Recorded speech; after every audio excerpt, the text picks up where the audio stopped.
par Font des promotions de l'industrie.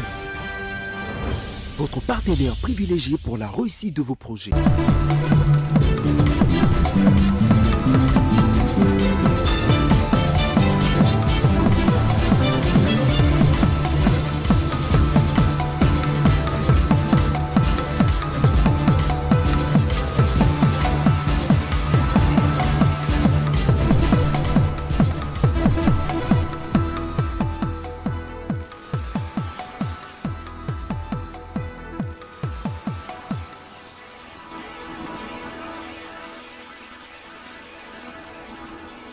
Au sommaire, Kinshasa frappé par le choléra voit le comité de riposte présenter un budget de 5,7 millions de dollars pour une réponse multisectorielle visant à intensifier la lutte contre l'épidémie avec des interventions ciblées et un renforcement des capacités de diagnostic.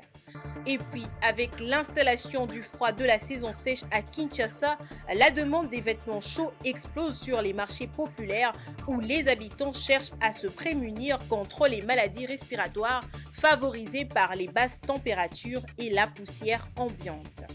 Et à l'international, face à l'entrée en vigueur de la loi européenne contre la déforestation, la Côte d'Ivoire mise sur le projet Fit for Fair pour adapter ses exportations aux nouvelles normes. C'était là les sommaires, mesdames et messieurs, bonsoir et bienvenue dans ce journal. À plus d'une semaine après avoir signé un accord censé ramener la paix en RDC et dans la région, le Rwanda émet déjà des signaux négatifs. Kigali fait part de son doute de voir la question FDLR prise en charge par la partie congolaise, une prise de position du président rwandais et de son ministre des Affaires étrangères. Pourtant, du côté congolais, on assure vouloir examiner la question afin d'évaluer la menace que présenteraient ces miliciens, leur nombre et leur localisation. La problématique est centrale, mais le Rwanda lance déjà des menaces voilées, signe que Kigali n'est pas prêt à lâcher cet alibi. Le monde a beau se secouer pour offrir la paix à la région troublée des Grands Lacs, un élément perturbateur vient toujours mettre un grain de sable dans une mécanique qui tente à peine de se remettre la tête à l'endroit. La problématique quasi mystérieuse des FDLR. Voici 3 décennies que cette question a causé la désolation dans des familles et endeuillé d'innombrables familles au Congo. Comment venir à bout de ces problèmes et ôter au Rwanda ce qui est devenu son front des commerces? En effet, cela fait près de 30 ans que ce prétexte est recyclé et réchauffé à toute sauce. Et justement, c'est la raison pour laquelle il est dans l'accord, parce qu'on veut y mettre fin. On veut mettre fin à cet accord, à ce prétexte récurrent d'une présence et d'une menace soi-disant des FDLR. Si tel est le cas, eh bien justement, nous avons un accord qui prévoit dans son CONOPS des étapes très claires, bien définie sur comment on va mettre fin à cette menace, mais aussi justement à travers le CONOPS et à travers la mise en place du mécanisme dont j'ai parlé de conjoint de sécurité, la possibilité d'évaluer l'envergure de cette menace. On ne peut pas juste dire qu'on va lancer des opérations de neutralisation sans avoir un point de départ et un objectif. Malgré la lucidité des autorités congolaises sur cette question, Kigali multiplie des accusations pour justifier la persistance de son agression et la présence des troupes rwandaises sur le sol congolais. Après les sorties médiatiques du ministre rwandais des Affaires étrangères, le chef de l'État rwandais qui a fait part de vraies intentions du Rwanda, à savoir pêcher en eau trouble, accusé Kinshasa à tort, bénéficier de la sympathie mondiale et continuer à agresser et piller son voisin. Alors que le Rwanda cristallise la tension dans la guerre à l'est de la RDC, un autre acteur majeur émerge désormais au cœur de l'agression. Il s'agit de l'Ouganda, officiellement engagé aux côtés des FARDC contre les ADF. Kampala est accusé dans un rapport explosif des experts de l'ONU de jouer un rôle ambigu, voire déstabilisateur, dans l'extension du conflit au nord-est du Congo, notamment en Ituri. Blaise Kouzola. Selon le rapport de l'ONU, les troupes ougandaises de l'UPDF ont été déployées en janvier 2025 dans le territoire du Mahagi et Djougou sans notification préalable ni accord officiel avec Kinshasa, violant ainsi la souveraineté congolaise. Cette présence étrangère non coordonnée a, selon les experts onusiens, aggravé les tensions intercommunautaires dans une région déjà marquée par les conflits ethniques et les exactions armées. Plus troublant encore, les unités de UPDF se sont positionnées à proximité des zones contrôlées par la coalition rebelle du M23 AFC, faisant planer des soupçons de collusion tacite. Ces déploiements s'inscrivent dans un contexte de militarisation régionale où frontières et alliances se brouillent dangereusement. Le rapport mentionne également la présence en Ouganda de plusieurs chefs de guerre congolais sous sanctions internationales, dont Thomas Lubanga Dilo et Innocent Kaina. Ces anciens miliciens libérés des prisons opèrent depuis Kampala, où ils recrutent et forment de nouveaux combattants. Ils ont établi avec l'appui d'Yves Kawapanga Mandro, ancien chef de guerre, une base logistique à Hoima, dans l'est de l'Ouganda, utilisée pour acheminer armes et miliciens vers l'Ituri. Le 11 mars 2025, Lubanga a même annoncé la création d'un nouveau mouvement rebelle, la CRP, depuis la capitale ougandaise. Bintou Keïta, chef de la MONUSCO, a dénoncé cette initiative comme un facteur aggravant de l'instabilité dans la région. Malgré ces éléments, Kinshasa maintient une coopération militaire avec Kampala dans le cadre de l'opération conjointe Souja, officiellement destinée à combattre les ADF. Le 20 juin dernier, cette alliance a été renforcée avec l'extension des opérations à plusieurs territoires de l'Ituri, dans ceux où l'UPDF s'était déployé unilatéralement quelques mois plus tôt. Derrière cette collaboration, plusieurs analystes pointent une logique d'influence géostratégique et des prédations économiques. L'Ouganda serait intéressé par le contrôle indirect de ressources naturelles congolaises, notamment l'or, dont une grande partie transite illégalement par son territoire. En 2023, l'Ouganda a exporté pour 2,7 milliards de dollars d'or, un volume jugé suspect. Face à cette situation, Kinshasa reste sur la retenue si la diplomatie congolaise admet sa consternation face au rôle trouble de Kampala. Aucune rupture n'a été actée.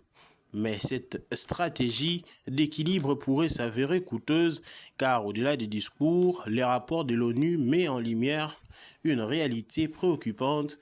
L'Ouganda, en entretenant des liens discrets avec le réseau des rebelles, contribue à alimenter un conflit qui dévaste l'heure du Congo. Et puis un budget de 5,7 millions de dollars pour endiguer le choléra à Kinshasa a présenté ce lundi 7 juillet lors de la réunion de coordination sur l'Mpox. Alors que les cas de Mpox continuent de baisser, les autorités intensifient la lutte contre les épidémies à travers le pays, combinant mission de terrain et renforcement des capacités de diagnostic. Rachel Misenga. Un budget estimatif de 5 700 000 dollars américains a été présenté ce lundi 7 juillet lors de la réunion hebdomadaire des coordinations sur la POX. Cette enveloppe devrait financer une réponse multisectorielle visant à mettre fin à l'épidémie de choléra qui sévit actuellement dans la ville de Kinshasa. Et à ce jour, environ 14 provinces sont en épidémie et il y a un focus particulier sur la ville-province de Kinshasa qui est aussi en épidémie avec 25 zones de santé touchées et ça a été même un point au niveau du Conseil des ministres. Donc on a passé en revue la situation et il y a l'équipe de SGI, le système de gestion de l'incident, qui a présenté la situation et un budget qui a été évalué pour la ville-province de Kinshasa autour de 5 700 000 pour répondre de manière efficace à cette épidémie. Au cours de cette réunion, les autorités sanitaires ont également salué la baisse continue des cas de POX enregistrés semaine après semaine. La tendance générale à la semaine 26 se caractérise par la baisse des cas par rapport aux semaines précédentes. À cette semaine 26, on a enregistré autour de 313 cas. Et pour les activités, on a noté que les équipes, toutes les activités continuent à se dérouler normalement, soit de la prise en charge, la communication, la vaccination. Et pour ce qui est de la prise en charge, les données montrent aussi que, par exemple, à Kinshasa, le taux d'occupation des lits est en deçà de 50%. Dans un élan de coordination renforcée entre les différentes ripostes aux épidémies, pox, choléra, anthrax, une mission conjointe a été déployée à Kinshasa pour évaluer la situation épidémiologique du choléra sur les terrains. En parallèle, le ministère de la Santé a lancé une opération d'envergure visant à renforcer les capacités de diagnostic dans plusieurs provinces. Ainsi, de nouveaux laboratoires ont été installés et les équipes locales formées dans les provinces de l'Équateur, du Kasaï central, de la Chopo, du Haut-Katanga, du Tanganyika et du Nord Kivu. Cette mission, entamée le 25 juin, s'achève ce lundi 7 juillet. La table ronde sur la conservation de la biodiversité à travers l'initiative Crédit Bonobo se clôture ce mardi à Kinshasa. 2 jours durant, des experts venus de par le monde vont devoir formuler des recommandations susceptibles de faire bénéficier aux communautés locales et peuples autochtones des bénéfices de cette conservation pour leur contribution dans un pays qui veut solution dans ce domaine de promotion d'un développement durable. C'est le vœu du chef de l'État, Félix-Antoine Tshisekedi, qui a procédé personnellement à l'ouverture de ces assises samedi à l'hôtel Pullman de Kinshasa. José Junior, Owawa. Venus de tous les horizons, ces experts, ces spécialistes, ces politiques et autres décideurs du domaine de la conservation de la nature n'ont qu'un seul objectif, réfléchir sur le mécanisme de financement innovant pour la conservation et la valorisation de la biodiversité au bénéfice de communautés locales et de peuples autochtones de la RDC. La République démocratique du Congo joue un rôle déterminant dans le développement des mécanismes de paiement pour les services environnementaux du bassin du Congo. Cette table ronde est par conséquent une opportunité stratégique et technique pour amplifier les efforts dans ces contextes.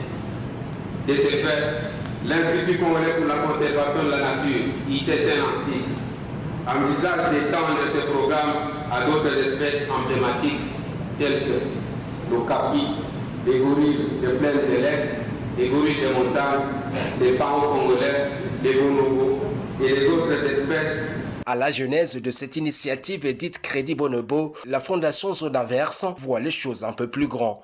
Notre vision est une prise en compte de l'importance de la mégafaune congolaise comme un pilier de contribution au développement socio-économique de la RDC. Une économie verte, tellement recherchée dans cette ère de combat contre le changement climatique et la perte de la biodiversité. Salué par le ministre de l'Environnement et Développement durable, qui y voit une véritable politique de prise en compte des efforts de la communauté locale et de peuples autochtones dans la conservation de la biodiversité. Ce projet est aussi salué par le chef de l'État Félix-Antoine Tshisekedi. Pour le président de la République, cette initiative est la véritable illustration de la coopération bilatérale entre la RDC, son pays, et le Royaume de Belgique dans ce domaine de la conservation de la biodiversité. La tenue de cette table ronde représente une opportunité en ce qu'elle offre un cadre pour définir clairement les bases d'un plaidoyer international structuré en faveur de la création d'un crédit biodiversité propre à chaque espèce, notamment celles emblématiques à forte valeur pour l'humanité. Les travaux de cette rencontre devront aboutir à des propositions audacieuses et innovantes pour financer durablement les projets de développement au bénéfice des communautés locales investies dans la conservation. Lancé il y a 3 ans à Lomako-Yokokala, en localité de Lisoko dans la province de la Tchouapa, ce projet concerne une population d'une 30aine de bonobos et attend s'étendre sur d'autres coins du pays suite à la demande toujours croissante de communautés à y adhérer. La RDC, pays solution, se met résolument à la quête de plus d'alternatives pour sauver la planète à l'ère du changement climatique. La RDC a initié il y a quelques semaines la création d'une large aire protégée, le couloir vert Kivu-Kinshasa, un espace de plus de 500 000 km² qui pourrait être une importante source de revenus. Quel regard les experts de la question environnementale portent sur cette initiative? Nous avons posé la question à Antoine Tabou, coordonnateur national de l'African Wildlife Foundation. Vous savez, l'initiative, pour moi, l'initiative est très louable, mais il y a eu quelques préalables qu'il fallait suivre avant d'arriver à ça. Mais il n'est pas tard pour rectifier les tirs. 500 000 km² avec 100 000 km² de forêt primaire et 60 000 km² de tourbières, c'est un boom en termes de marché carbone pour la RDC. Mais le préalable reste, là où on a pris ces 500 000 km², c'est presque un cinquième de la RDC. Quand vous payez 2 345 000 km², c'est presque un cinquième de la RDC qui sera constitué en aire protégée. À ce jour, il y a des titres qui se chevauchent, il y a des cultures pérennes, il y a les exploitations minières. Comment faire? Donc, il faut d'abord un préalable, une bonne cartographie, un bon zonage pour que les terres affectées à chaque utilisation soient déterminées afin qu'on dégage l'espace pour la conservation. C'est alors que, avec l'idée de l'économie verte, on exploite les mining, les minéraux ici, l'argent généré là-bas peut appuyer l'agriculture là-bas et l'argent généré par l'agriculture peut aider autre chose. C'est ce qu'on veut créer, une économie verte qui tourne, où on prend les ressources qu'il y a, bien circonscrites, limitées. Là, on va faire l'exploitation minière, mais on sait aussi qu'ici, on aura des cultures pérennes. On peut avoir l'argent des ressources minières pour appuyer la partie culture pérenne, pour donner du travail aux gens. Et ça aussi, ça va résoudre ces problèmes d'exode rural qui nous amènent à ces booms démographiques à Kinshasa. Les gens viennent parce qu'ils n'ont pas à faire. Mais cette idée-là est louable, mais il y a encore beaucoup de préalables à faire. Et ces préalables-là demandent une approche multidisciplinaire. Tout le monde aura son compte. Les économistes, les écologistes, les sociologues, tout le monde, les démographes, pour asseoir un programme costaud afin de pouvoir délivrer ce qu'on a comme objectif à atteindre avec ces couloirs verts. Mais l'idée est louable. Et en cette période de saison sèche à Kinshasa, la vente des vêtements chauds bat son plein, notamment dans le secteur de la friperie. Sur l'avenue du commerce, les commerçants constatent un engouement pour les tricots, survêtements, cagoules, jogging et autres pullovers. Un phénomène que les vendeurs expliquent par la baisse des températures et la crainte des maladies liées au froid. Patiente Lokike et Eli Kabea. À Kinshasa, le froid de la saison sèche s'installe et ses effets se font sentir jusque dans le marché populaire. Sur l'avenue Commerce, de nombreux vendeurs se sont tournés vers la friperie pour répondre à une demande en forte hausse. Tricot, jogging, cagoule et pullover trouvent rapidement preneur. Bon, namoni liboso mailangezaki to base te za changer là. Mais à l'été nous sommes à elle. Donc biso base tina mende zalaka et tina juin malis ko bandi. So bandi so ko so. Par rapport des bibanda obanga bio za changer a changer là. Siko ba comprendre que ya maila nzambe bandi osomo. Que lango vante za te tozo te kate vante za te ba moye leki elangango soki ba nile soki za tozo yeba te. Alors que la température chute, les habitants cherchent à se protéger contre le coup de froid, souvent responsable de tout, grippe, bronchite ou conjonctivite, notamment à cause de la poussière ambiante. Une situation qui concerne aussi bien les adultes que les enfants. La commission interministérielle chargée de la délimitation des servitudes non aedificandi et de la matérialisation de l'exportation pour cause d'utilité publique dans le tracé des rocades sud-est et sud-ouest dont la ville-province de Kinshasa s'est réunie en séance extraordinaire le vendredi 4 juillet 2025 pour procéder à une revue de ses activités et rencontrer les préoccupations légitimes des personnes affectées par le projet sur l'indemnisation. Des plus amples détails avec Dieudonné Boinali.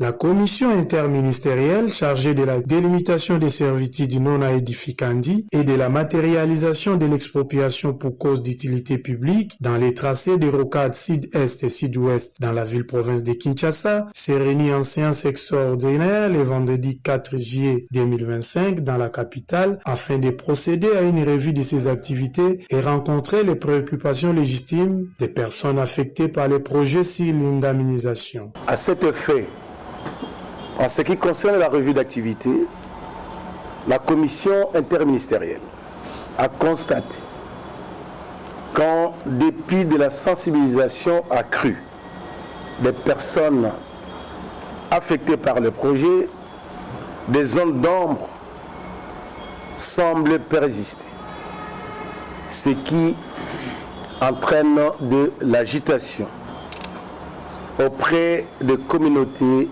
concernées.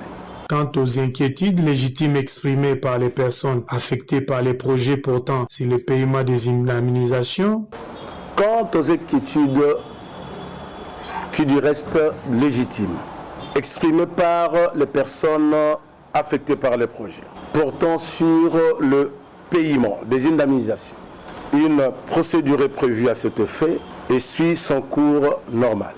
Il y a lieu de vous informer qu'à ce jour, sur un effectif global de 3813 parcelles et ou concessions à exproprier, on a relevé que 700 personnes affectées par les projets sont en ordre avec les documents administratifs. Et que bientôt, pour ceux qui ont signé le procès-verbal de négociation, il sera procédé incessamment au ravitaillement de leurs comptes bancaires ouverts à cet effet. Pour le reste des personnes affectées, la commission interministérielle poursuit les négociations. La commission interministérielle rappelle aux personnes affectées par les projets et à l'opinion publique que les experts qui constituent cette commission travaillent dans le respect des instructions de la hiérarchie ainsi que des principes de loyauté et honnêteté. C'est l'occasion pour la commission interministérielle d'inviter toutes les personnes affectées par le projet au calme pour la bonne suite des opérations d'expropriation pour cause d'utilité publique. À bon entendeur, salut. Vous l'aviez peut-être remarqué dans votre coin, la congestion timide et progressive des artères de la capitale congolaise en cause la reprise du trafic des engins à gros tonnage, disent certains usagers que vous allez suivre dans ce reportage de Jichinende. Il suffit de faire un tour pendant les heures de pointe pour s'en rendre compte. Les camions, de retour sur les routes en pleine journée, continuent d'envahir plusieurs axes stratégiques de Kinshasa, notamment la route des poids lourds. Excédés, certains usagers peinent à dissimuler leur colère. Non, pas assez de routes. On a banzélé belleté et lorsque ces grands cars, camions, remorques sont en train de circuler, ça bloque vraiment la route. Tu vas voir qu'une personne doit se rendre au boulot à 8 heures, mais la personne passe 1h30 sur la route. Pourquoi? À cause des embouteillages, et ces grands cars bloquent vraiment la route. Ça nous empêche de circuler et c'est vraiment, ça fait mal vraiment. Et ça l'a passé. On se demande comment faire. Situation oyo ezopesa biso kanda. Premièrement, nzela non ezate. Poids lourd wana ezokanga nzela. Les seuls moyens de déplacement sûrs et fiables eza makolo. Pour makolo wana mpe esalaka passe. Donc bakonzi bozwa, prenez les trucs en main. Bon, ça biso banzela bani par rapport banzela ebonga. Pour banzela ezate mabulu partout banini. On a du mal à se déplacer. Interdits puis autorisés, les gros engins semblent en tout cas imposer leurs lois à travers les artères de Kinshasa. Que nos autorités sont tellement méchantes. Parce que la mesure que le gouverneur de la ville-province de Kinshasa avait prise, je crois que cette mesure-là nous avait un peu soulagés. Parce qu'on a vu qu'il n'y avait plus assez d'embouteillages comme actuellement. Donc, mais curieusement, s'ils peuvent s'organiser entre elles, voir comment prendre des mesures concertées. Je crois que ça nous éviterait beaucoup de choses parce que le gouverneur qui est notre patron de la ville, il prend une mesure et le ministre de l'économie lève la mesure parce qu'il y a eu pression des opérateurs économiques ou des transporteurs. Ça, c'est pas sérieux. Il passe par des spéculations. Une situation face à laquelle certains usagers du réseau routier quinois espèrent qu'une solution sera rapidement trouvée. En sport, les léopards dames de la République démocratique du Congo ont été laminés largement par les Lions du Sénégal sur un score sans appel de 4-0 ce dimanche 6 juillet 2025. C'était à l'occasion de la première journée de la CAN féminine 2024. Le résumé de cette rencontre avec Blaise Kouzola. Les léopards dames ont fait un mauvais décollage, se terminant par un crash ce dimanche 6 juillet 2025 au stade El Bachir de Mohamedia face aux Lions de la Teranga du Sénégal. La note est sans appel, 4-0 dès l'entame de cette Coupe d'Afrique des Nations féminines Maroc 2024, 4 buts marqués, tous à la première période. Le premier quart d'heure de jeu de ces retrouvailles entre Congolaises et Sénégalaises ont été mis sur orbite rapidement par les Dio Mama Diop et Ngouera Ndiaye. Le bleu, rouge et jaune de la RDC était oppressé jusqu'à la moelle épinière. Le temps pour elles d'organiser leur bloc équipe pour ensuite prendre la mesure de l'enjeu, le match était déjà plié.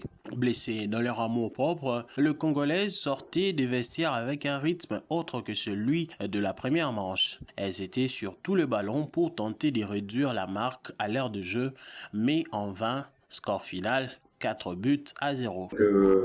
Nous avons fait une très mauvaise entame et il est vrai que prendre des buts aussi rapidement nous a mis en difficulté très vite.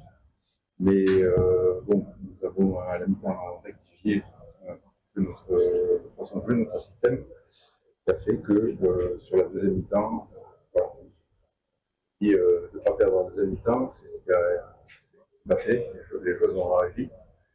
On a vu de bonnes choses, on n'a pas pris de but.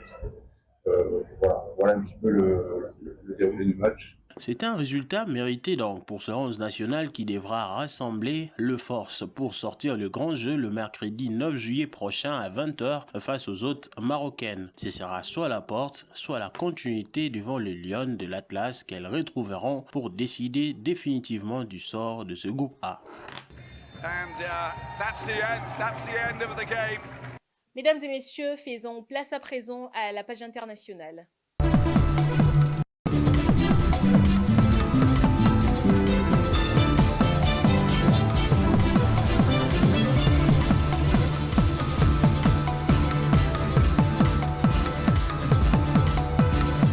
Entre 2023 et 2024, l'Organisation météorologique mondiale estime que plus de 110 millions de personnes se sont retrouvées sinistrées du climat sur l'ensemble du continent africain.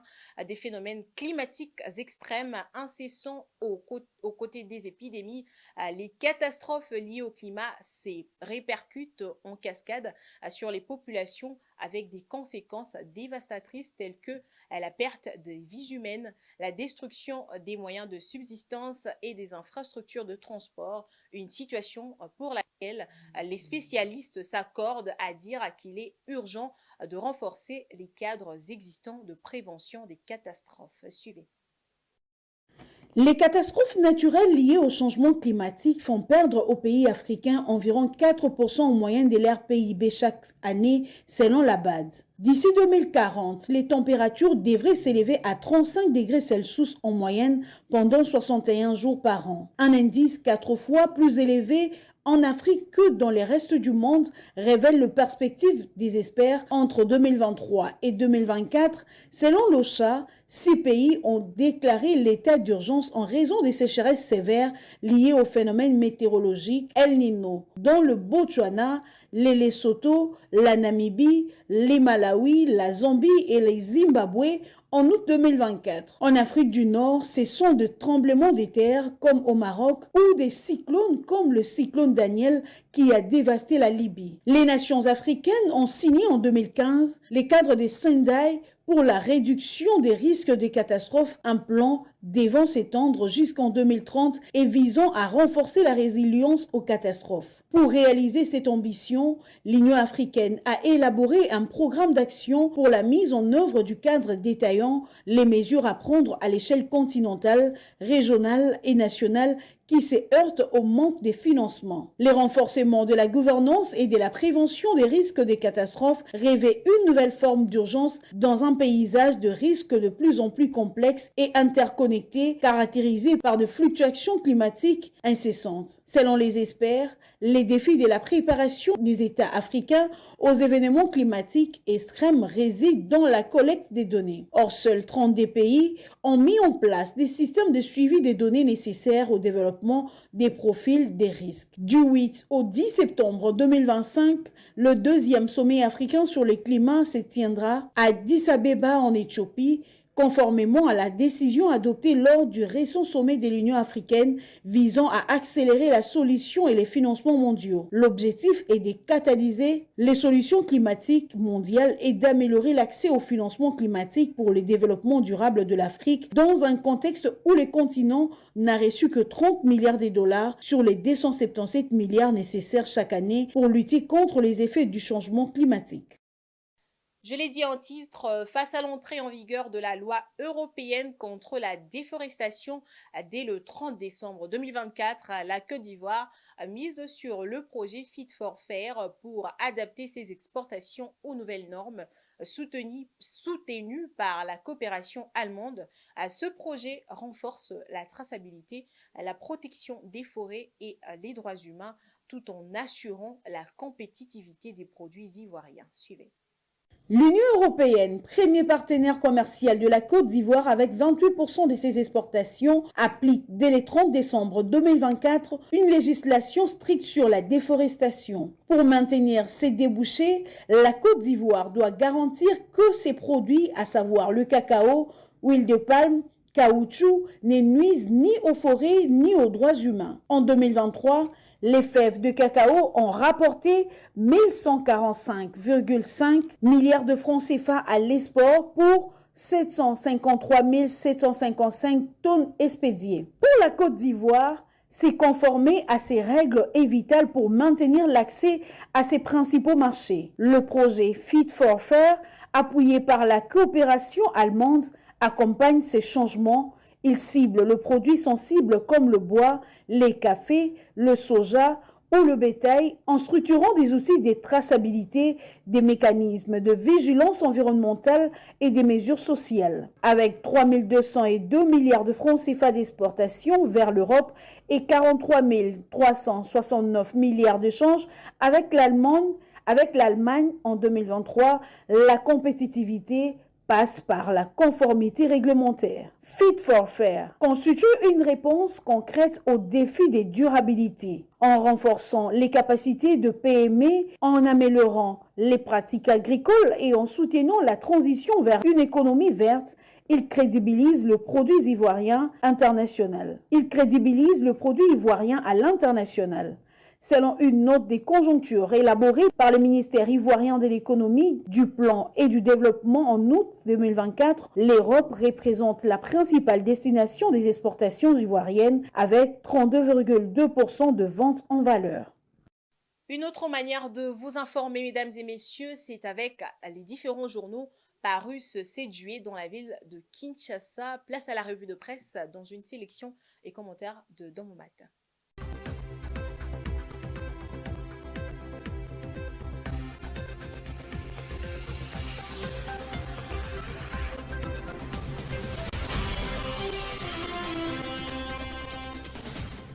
Mesdames, Messieurs, bonsoir et bienvenue à cette revue de presse.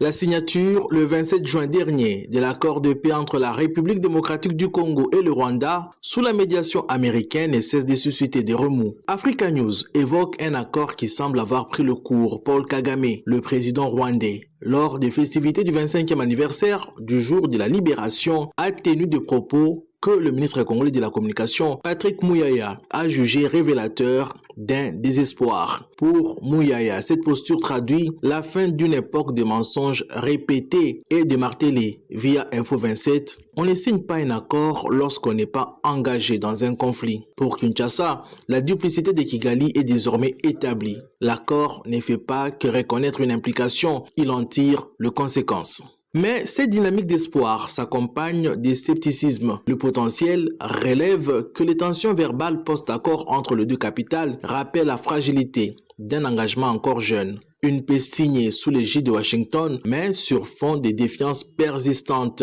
comme le souligne le journal, qui rappelle que de nombreuses voix en RDC doutent encore de la bonne foi de Kigali, accusé de poursuivre un agenda occulte dans l'Est, théâtre de violences à répétition et des millions de déplacés.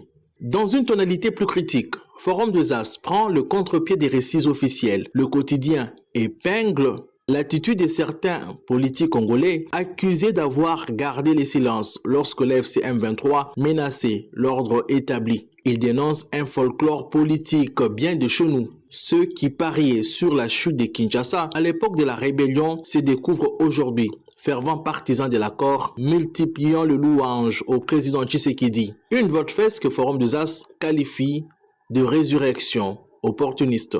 Pendant ce temps, un soulagement vient du front financier. La référence plus rapporte que le spectre d'un isolement par le groupe d'action financière GAFI s'est éloigné. Grâce à une mise en œuvre avancée de 92% de son plan d'action, la RDC échappe à l'inscription sur la liste noire, notamment grâce aux efforts de la cellule nationale des renseignements financiers. Sur le plan économique, Géo Hebdo revient sur une avancée majeure dans les secteurs miniers. La société Manono Lithium SAS, fruit d'une jointe venture entre la société publique Cominière SA et le groupe chinois Zijin Mining, a signé son premier cahier de charges avec les communautés locales, un document qui engage l'entreprise à soutenir le développement de la chefferie Bakongolo dans le Tanganyika. Pour Géo Hebdo, cette signature symbolise une étape cruciale dans l'engagement citoyen et social de l'industrie extractive. L'environnement s'invite également dans l'actualité avec la prospérité qui salue l'ouverture par le président Tshisekedi de la table ronde sur les crédits Bonobo, un mécanisme inédit destiné à financer la conservation de la biodiversité au profit des communautés locales et peuples autochtones. Ce dispositif naît. Enfin, le phare tire la sonnette d'alarme sur l'urbanisation galopante à Kinshasa. Le quotidien dénonce la prolifération des constructions anarchiques érigées sans planification jusque sur des conduites de carburant ou des caniveaux. Une situation intenable alimentée par une crise du logement et la quête d'un toit au prix du saccage des derniers espaces verts, pourtant essentiels au bien-être urbain. Fin de cette revue de presse. Au revoir et à la prochaine.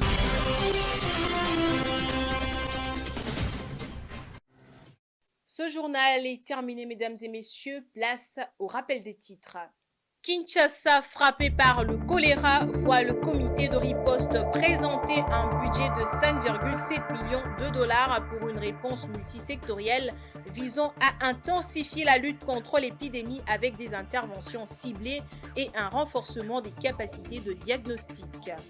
Et puis, avec l'installation du froid de la saison sèche à Kinshasa, la demande des vêtements chauds explose sur les marchés populaires où les habitants cherchent à se prémunir contre les maladies respiratoires favorisées par les basses températures et la poussière ambiante. Enfin, à l'international, face à l'entrée en vigueur de la loi européenne contre la déforestation, la Côte d'Ivoire mise sur le projet Fit for Fair pour adapter ses exportations aux nouvelles normes. C'est la fin de ce journal. Merci à vous de l'avoir suivi et bonne suite de programme sur votre chaîne Géopolis Télévision. Au revoir.